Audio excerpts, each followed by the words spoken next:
Hello. പിന്നെ ഒരു വീക്കെൻഡിൻ്റെ സന്തോഷത്തിൽ ഇങ്ങനെ ഐസ്ക്രീമൊക്കെ കഴിച്ചുകൊണ്ടിരിക്കുകയാണ് കേട്ടോ. കോണ്ടോപ്പായിരുന്നു ഇതിൻ്റെ, മറ്റേ കോട്ടൺ ക്യാൻഡി ഫ്ലേവറായിരുന്നു കേട്ടോ. അങ്ങനെ നൈറ്റ് ഞങ്ങൾ മെജാൻ്റെ വീട്ടിൽ പോയിട്ടുണ്ടായിരുന്നു. അപ്പോൾ അവിടെ നമ്മൾ ബിരിയാണി സെറ്റാക്കിയിട്ടുണ്ട് കേട്ടോ.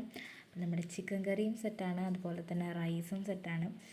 ഏകദേശം ഒരു 10 മണിയൊക്കെ ആയിട്ടുണ്ടായിരുന്നു നമ്മൾ ഫുഡൊക്കെ റെഡിയായി വന്നപ്പോഴേക്കും. അതുകൊണ്ട് ഞങ്ങൾ ആദ്യമേ കഴിച്ചിട്ടുണ്ടായിരുന്നു കേട്ടോ.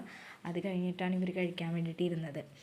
അങ്ങനെ നമ്മുടെ നദുഷുട്ടി കുളിയൊക്കെ കഴിഞ്ഞ് സുന്ദരനായിട്ട് വന്നിട്ടുണ്ട്. പിന്നെ എൻ്റെ നനഞ്ഞ കാർക്കൂന്തൽ അഴിച്ചിട്ട് ഉണക്കുന്ന രംഗങ്ങളാണ് നിങ്ങൾ കണ്ടത്. ഇപ്പം തന്നെ അവിടെ മറിഞ്ഞു കെട്ടി വീണാനേട്ടാ. അപ്പം ഇല്ല എന്തോ ഡീറ്റാൻ ഫേസ് പാക്ക് ഇട്ടിട്ടുണ്ടായിരുന്നു. അപ്പോൾ എൻ്റെ മാതാശ്രീക്കും അത് വേണമെന്ന് പറഞ്ഞിട്ടും അങ്ങനെ അത് ഇട്ടുകൊണ്ടിരിക്കുകയാണ് കേട്ടോ. പിന്നെ എല്ലാവരും കൂടിയാൽ ഭയങ്കര സംസാരമായിരിക്കുമല്ലോ. അങ്ങനെ ഇത് മിണ്ടാണ്ടിരുന്നാലേ ഇത് ഇടാൻ പറ്റുള്ളൂ. എന്നാലും എൻ്റെ അമ്മ എൻ്റെ ഇടയിൽ കൂടി സംസാരിക്കുന്നുണ്ട് കേട്ടോ. അങ്ങനെ പിന്നെ പാക്കൊക്കെ ഇട്ട് കുറച്ച് നേരം ഞാനിങ്ങനെ അതൊക്കെ നോക്കിയിരുന്നു. പിന്നെ പിറ്റേ ദിവസം രാവിലെയാണ് കേട്ടോ ഇത്. അപ്പോൾ ചമ്മിയുടെ ബർത്ത്ഡേ ആയിരുന്നു എന്ന്. അപ്പോൾ രാവിലെ തന്നെ പള്ളിയിലൊക്കെ പോയി കുർബാനയൊക്കെ കണ്ട് അച്ഛൻ്റെ നിന്ന് ബ്ലെസ്സിങ് ഒക്കെ വാങ്ങിച്ചു കേട്ടോ. പിന്നെ രാവിലത്തെ ബ്രേക്ക്ഫാസ്റ്റ് വെള്ളയപ്പവും ചിക്കൻ കറിയായിരുന്നു. അപ്പോൾ വെള്ളയപ്പം ചുട്ടുകൊണ്ടിരിക്കുകയാണ് ഞാൻ ഇതിനൊക്കെ ഒരു സ്പെഷ്യലിസ്റ്റായി ഗൈസ്.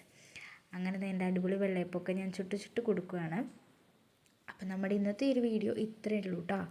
അപ്പോൾ ഇപ്പോൾ നമുക്ക് ഡെയിലി വീഡിയോസ് അപ്ലോഡ് ചെയ്യാൻ പറ്റാത്തത് ക്ലാസ്സൊക്കെ ഉള്ളത് കൊണ്ടാണ്. അപ്പം എന്നാലും ഞാൻ പറ്റുന്നത്ര അപ്ലോഡ് ചെയ്യാം.